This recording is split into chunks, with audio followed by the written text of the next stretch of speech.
undang-undang. Ada yang bisa nyatai lagi kata-kata baku yang ada di KDM-nya? Ayo siapa? Tunjuk tangan. Gak apa-apa, jawab aja sebisanya. Ya. Ya, jadi ya, betul tangan. Nah, yang selanjutnya itu ada menggunakan kata yang bersifat tidak pribadi, yaitu kalian harus menggunakan kata penulis atau peneliti. Nggak boleh menggunakan kata saya, kami, kalian, nggak boleh. Dan kalau kalian nulisnya udah penulis atau peneliti, dari awal dari lembar pengesahan kalian tulisnya penulis, yang ke bawahnya sampai akhir penulis semua.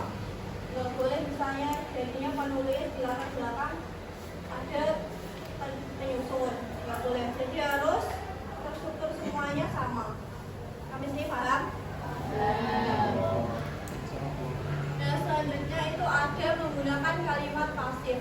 Hal yang perlu dipahami dalam kalimat pasif adalah A. Jika sudah kalimat kata ganti ke orang satu dan kedua, maka cara mengubah kalimat pasif dengan meletakkan kata ganti di depannya. Di depannya kata kecil dan diawali dengan di. Itu ada contohnya ya. Penulis mencari referensi yang mendukung penelitian dari berbagai sumber. Itu jadinya aktif. Ini kata gantinya yang mana? Ada yang tahu? Orang pertamanya siapa? Oh iya. Penulis dan penulis. Tanya kalian semua. Nah, yang kedua itu ada sebenarnya kebalikannya ya, jadi pasif. Referensi yang mendukung penelitian penulis banyak dari berbagai sumber. Sampai sini ada level atau tidaknya gimana? Belum. Tuh, Mas Adi. Kata ganti orang ke satu diganti kata ganti yang orang ke dua. Jadi kalau penulis jadinya diganti dari itu ditambahin kata kerjanya dan di depan. Kata kerja orang yang mana? Itu ada yang mau nyobain? Ya udah. Yang kedua itu ada jika sudah kalimat kata ganti orang ketiga, maka cara mengubah subjek kalimat pasif dan kata kerjanya ditambah atau ditekan. Supaya bisa dilihat ya, responden mengisi angka yang diberikan peneliti.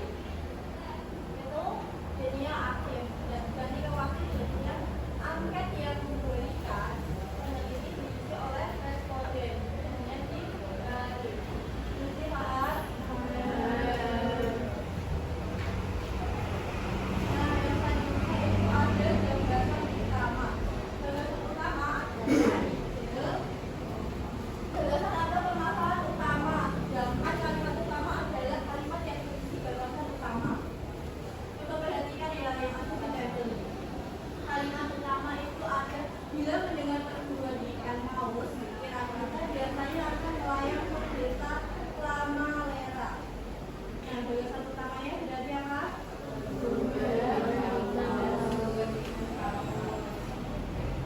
Kalau misal ada yang lain lagi nggak? Coba angkat tangan, siapa yang bisa?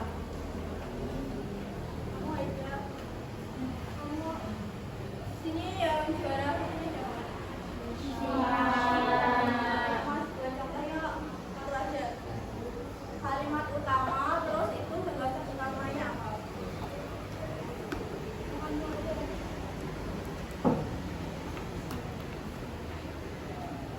Di sekitar kita aja. Tanya apa?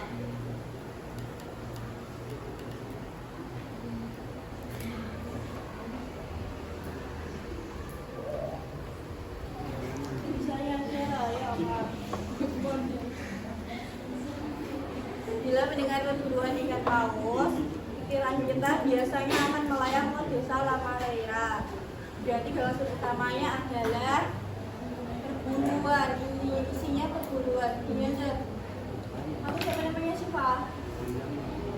Syifa pergi mau mancing di sungai dekat rumahnya Abdan. Berarti gagasan utamanya apa? Kayak gitu, sama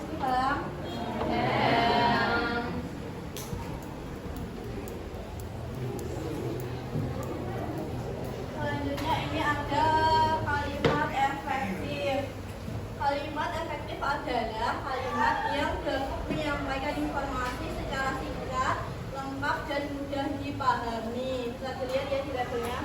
Coba hari ini tanggal berapa? Tanggal 23 siapa? Ya baca mas jawab.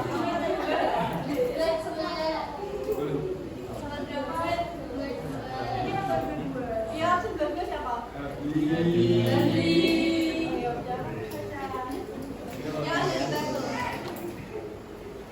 Kalimat efektif. Yang keras. Kalimat efektif adalah kalimat yang dapat menyampaikan informasi secara singkat, lengkap, dan mudah dipahami. Kalimat tidak efektif sungguh sangat benar-benar melarang hati orang itu. Itu sudah dibaca oleh saya sampai selesai. Kalimat efektif sungguh malang nasib orang itu sudah saya baca. Ya. Setelah tadi kamu membaca itu ada apanya?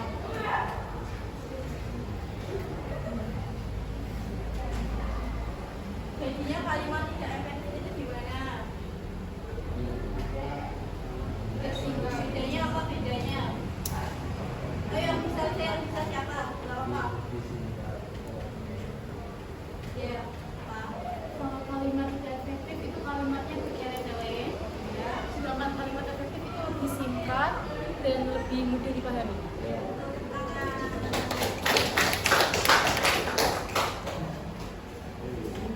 Selanjutnya ada istilah asing. Yang kemarin siapa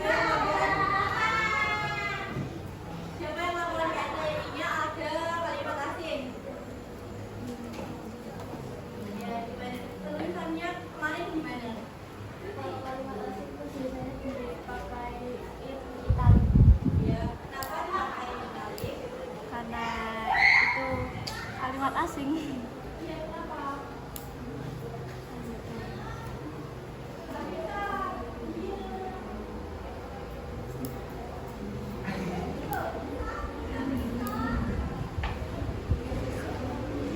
Kenapa?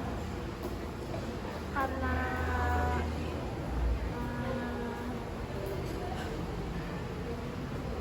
karena tidak sesuai dengan bahasa Indonesia. Tepuk tangan. Jadi istilah asli itu diberikan garis miring itu karena istilah asli menunjukkan sisi keilmiahannya. Jadi biar orang-orang tahu itu bukan kata-kata yang dari Indonesia.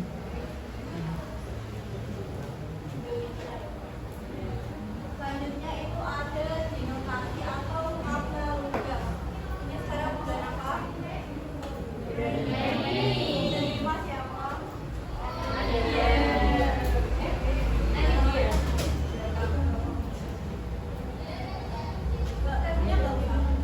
Yang keras ya?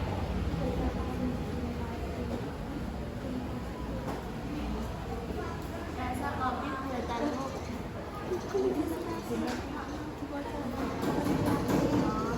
Denotasi makna kata yang tidak mengalami perubahan sesuai dengan konsep awalnya, makna yang sebenarnya.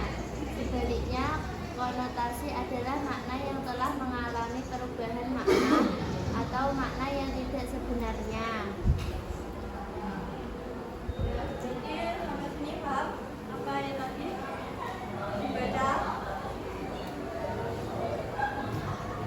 Dinotasi itu apa?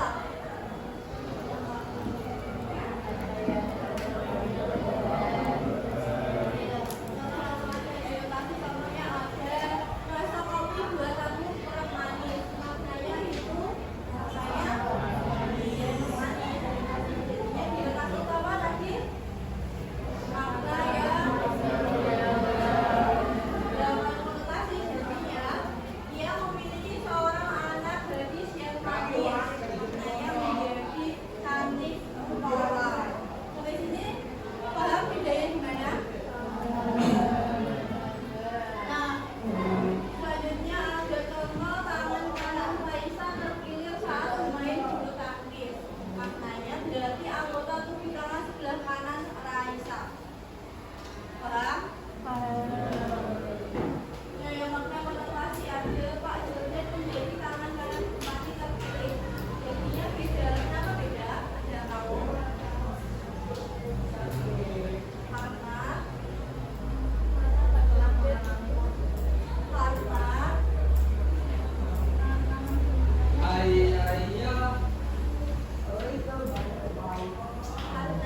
kenapa? Dikerjain nggak?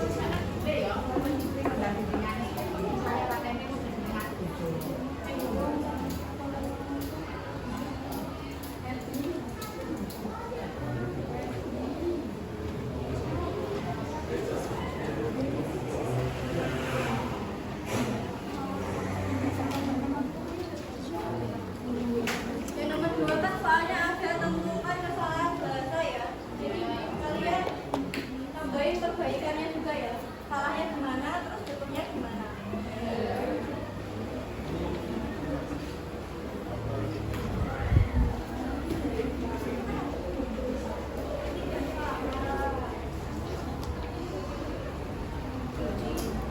Yang kurang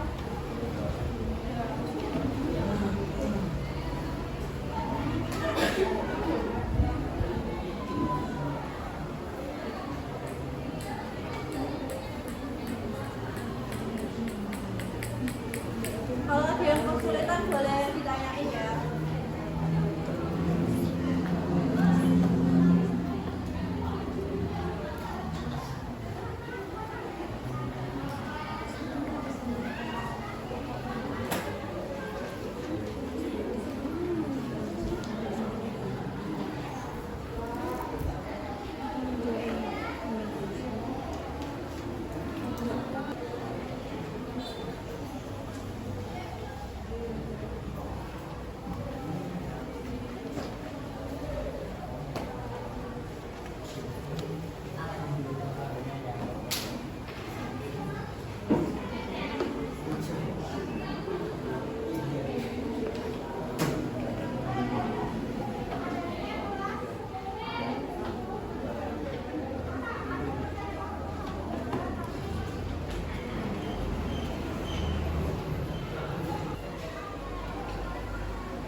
Enggak, udah pro.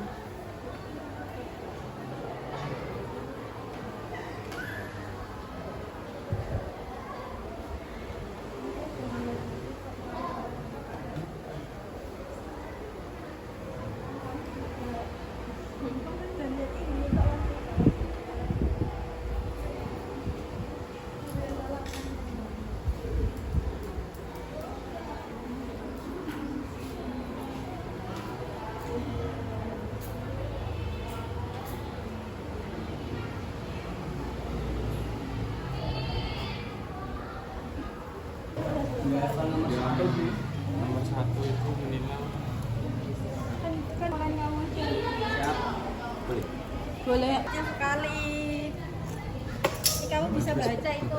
Ini aku nggak bisa baca lu kecil kayak gitu. Pakai kacamata. Pakai cermin pembesar.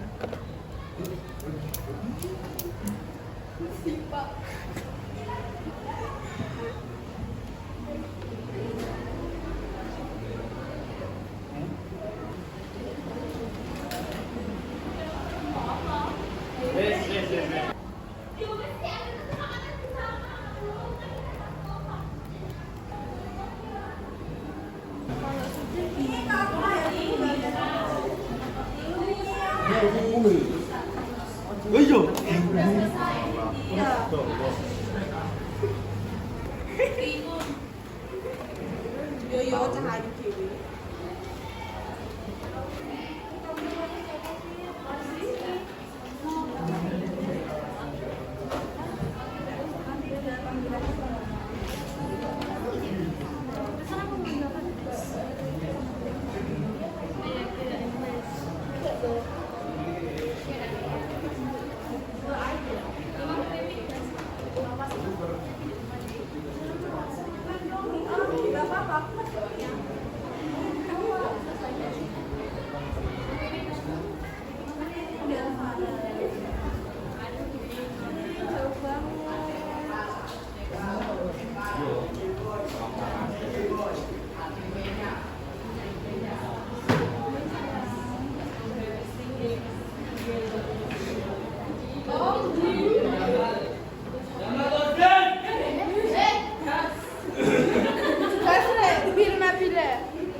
Sudah kak.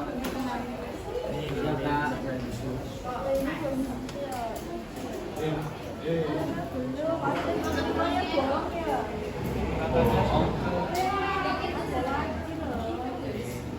Banyak sekali ini, Masya Allah. banyak kak ini. Ada lagi Arjen, ada lagi banyak. Tiga barangnya kan. Dia mana parkirnya mana Pak ini banyak. Ini pasal asal nulis. Jadi barang. Kita manual bisa nggak? Kalau bisa. Iya, gimana?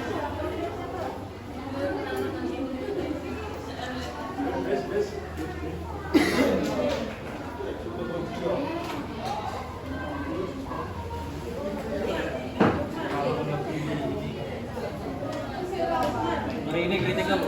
Juga kereta lagi ya. Enggak, masih ada kertasnya.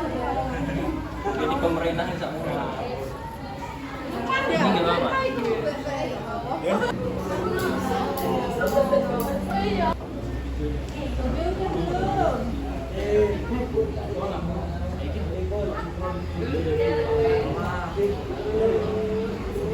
Siap. Siap ini. Dia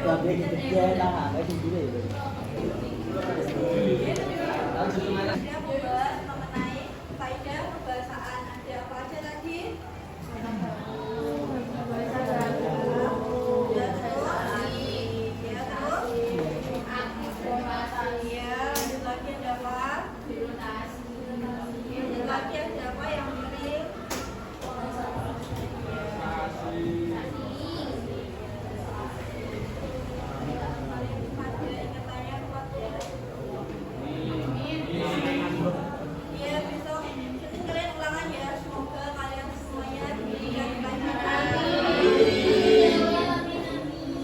Mengerjakannya dengan serius-serius, tidak mencontek temannya. Insya Allah. Ini nilainya pasti bagus-bagus.